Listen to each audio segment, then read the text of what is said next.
Mon nom est Muntaga Ndiaye, je suis spécialiste principal en passation de marché à la Banque mondiale et je travaille au bureau de la Banque mondiale de Dakar.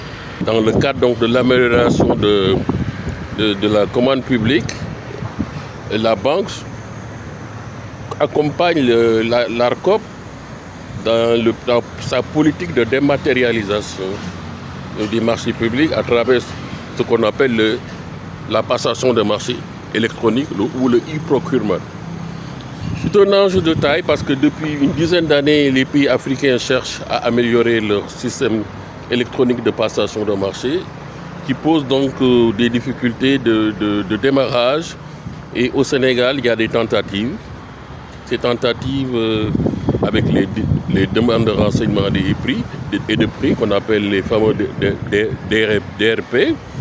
Et aujourd'hui, nous avons vu que les DRP constituent à peu près 80% en nombre sur les marchés publics et 10% en montant. Donc, vouloir prendre donc, le process à travers l'appel d'offres ouvert sur les modes de passation de marché de travaux, de fournitures et de prestations intellectuelles nous semble un point d'entrée pour commencer la dématérialisation. Et c'est ça l'objet donc de ce rapport, de cette validation de ce rapport qui nous amène à voir les solutions techniques et les enjeux par rapport à cette problématique de dématérialisation qui va poser certainement les problèmes d'utilisation du data center du Sénégal en rapport avec la DIE et le CNUM, la société numérique, l'ex-ADIE et la DTAI. Donc le problème qui se pose aujourd'hui, c'est qu'il faut aller de manière graduelle à travers donc tous des paliers 1, 2 et 3. Et dans ce premier palier, on va essayer de faire un choix raisonné d'autorités contractantes représentées par des agences, représentées par des ministères de l'administration centrale et des établissements publics. Et de manière graduelle, donc, on va étendre l'échantillon de ces autorités contractantes ou de ces acteurs et pour permettre dans un horizon temporel et de manière évolutive comment faire évoluer le système électronique de passation de marché au Sénégal.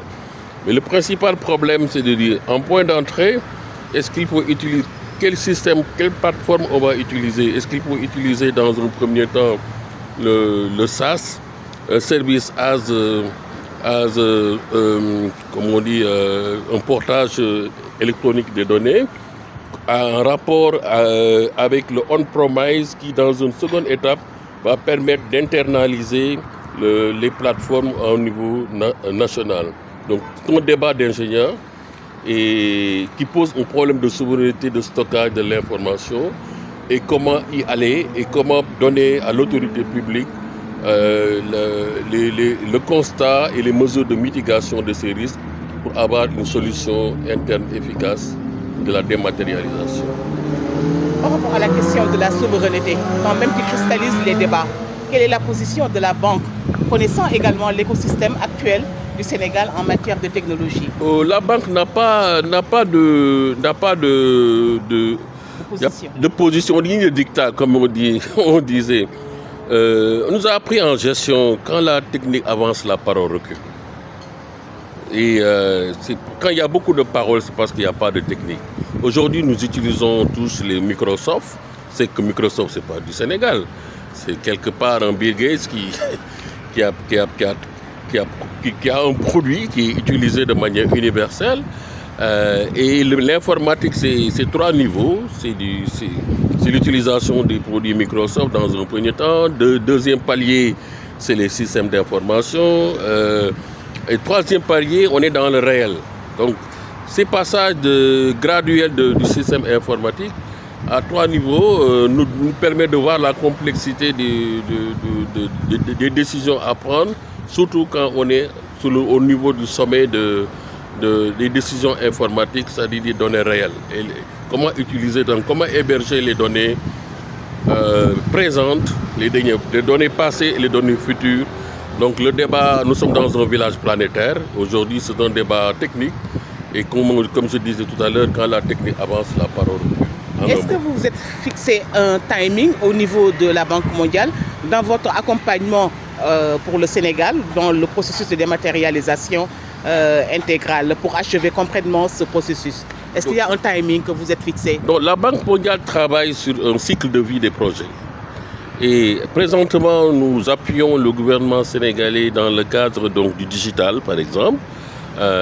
Et c'est pas le digital est transversal sur tous les métiers. Hein. Et donc, ce sont des projets qui sont des projets cycliques de 5 ans. Ce premier projet digital a un cycle de vie de 5 ans. La Banque mondiale a appuyé également le gouvernement, le ministère des Finances dans le cadre du SIGIF, le système d'information de gestion des finances publiques. Et aujourd'hui, on va dire quelle sera donc la portabilité entre les données du e-procurement et les données du SIGIF. Donc c'est des débats, c'est des systèmes parallèles qui sont parallèles, mais qui gagneraient à être intégrés. Vous voyez ces enjeux d'urbanisation, pour prendre le mot technique des informaticiens, qui vont se poser demain. Comment urbaniser, comme on dit, comment on va faire le quartier, comment on va tracer les rues, comment faire les feux tricolores pour qu'il y ait interportabilité des différents systèmes. Donc c'est des enjeux qu'on ne maîtrise pas et qui devront être donc fixés pour avoir un système qui fonctionne de manière efficace.